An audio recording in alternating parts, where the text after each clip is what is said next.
name of the Father, and of the Son, and of the Holy Spirit. Amen.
Most Holy Trinity, Father, Son, and Holy Spirit, I adore you profoundly.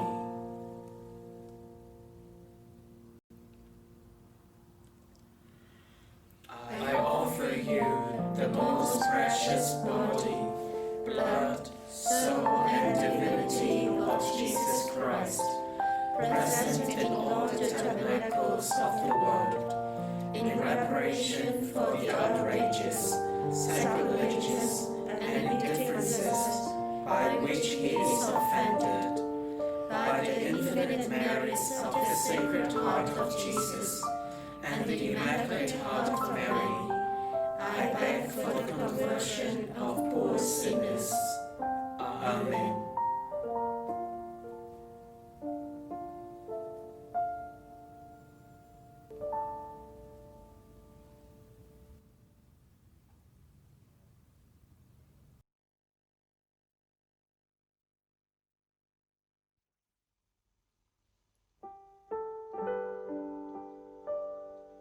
Number 428, the Second Pentecost.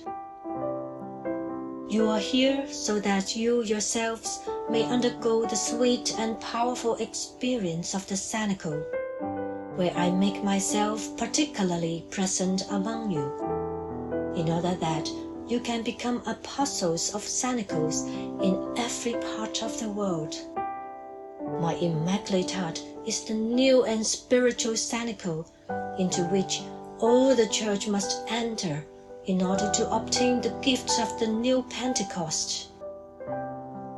The Second Pentecost will come like a river of grace and of mercy, which will purify the Church and make her poor and chaste, humble and strong, without spot or wrinkle, all beautiful, in imitation of your Heavenly Mother. You are here to be molded by me in order to become the new heart of this Church, completely renewed by the Spirit. For this reason, you must allow yourselves to be formed by me in order to arrive at a complete change of heart.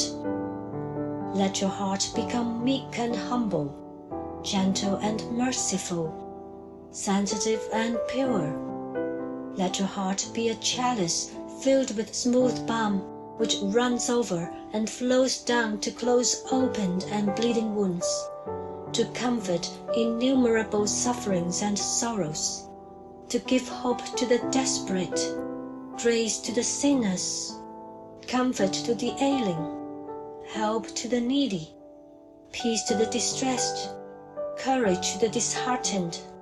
The second Pentecost will come like a dew upon the world and will transform the desert into a garden, in which all humanity will run like a spouse to meet your Lord in a renewed covenant of love with Him. Thus the most Holy Trinity will receive its great glory, and Jesus will restore His glorious reign of love among you. For this reason, you must become the silent and courageous artisans of this general renewal. Take into your priestly arms this poor ailing humanity and bring it to the maternal clinic of my Immaculate Heart, that it may be healed by your Heavenly Mother. You do this when you bring everyone, priests, faithful, children, youth, and families, to the consecration to my Immaculate Heart. Take courage, my beloved ones. During these extraordinary days of Sanico, I have given you comfort and consolation, grace and love, purity and holiness. You are living this Sanico completely renewed, because the Holy Spirit, invoked by means of me, has communicated Himself to you with 7 holy gifts, which give vigor and strength to the development within you of all the virtues. Live now as courageous apostles of these last times, and go into every part of the world to carry the light of Christ in these times of darkness, and the dew of His divine love in these days of great aridity. In this way, you are preparing hearts and souls to receive with joy the Christ who is coming.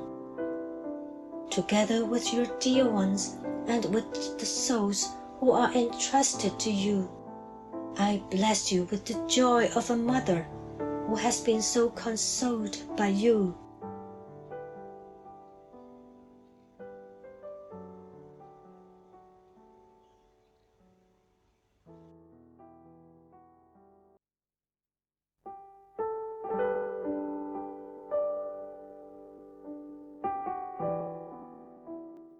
Virgin of Fatima, Mother of Mercy, Queen of Heaven and Earth, Refuge of sinners, we who belong to the Marian movement of priests consecrate ourselves in a very special way to your Immaculate Heart. By this act of consecration, we intend to live with you and through you all the obligations assured by our baptismal consecration. We further pledge to bring about in ourselves that interior conversion so urgently demanded by the Gospel, a conversion that will free us of every attachment to ourselves and to easy compromises with the world, so that, like you, we may be available only to do always the will of the Father. And as we resolve to entrust to you, O Mother most sweet and merciful, our life and vocation as Christians, that you may dispose of it according to your designs of salvation, in this hour of decision that weighs upon the world, we pledge to live it according to your desires, especially as it pertains to renewed spirit of prayer and penance, the fervent participation in the celebration of the Eucharist and in the works of the apostolate, the daily recitation of the Holy Rosary, and an austere manner of life in keeping with the Gospel, that shall be to all a good example of the observance of the law of God, and the practice of the Christian virtues, especially that of purity. We further promise you to be united with the Holy Father, with the hierarchy, and with the priests, in order thus to set up a barrier to the growing confrontation direct against the magisterium that threatens the very foundation of the Church. Under your protection, we want moreover to be apostles of this sorely needed unity of prayer and love for the Pope, on whom we invoke your special protection.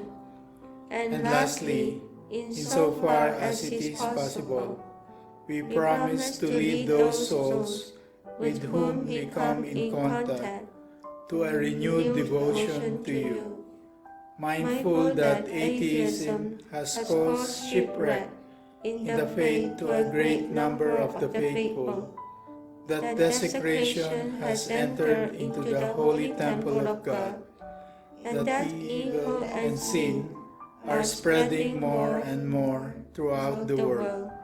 We may make so bold as to lift our eyes trusting to you, O Mother of Jesus, and our merciful and powerful Mother, and we invoke again today and await from you the salvation of all your children. O clement, O loving, O sweet Virgin Mary.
In the name of the Father, and of the Son, and of the Holy Spirit.